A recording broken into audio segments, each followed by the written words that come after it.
बहुत इजी है। देखो, समझो, बनाओ और खाओ। हाँ, तो समझ समझ के समझ को समझो। समझ को समझना भी एक समझ है।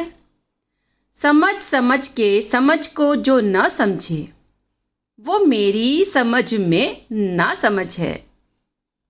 समझ की समझ को समझ गए हो तो समझ की समझ को समझते हुए समझदार बनो।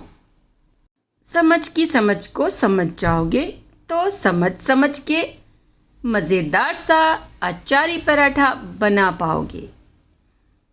हा हा हा, ना समझ आया हो तो फिर से जाओ और समझ की समझ को समझो और समझ समझ के तो समझदार हो ही गए हो।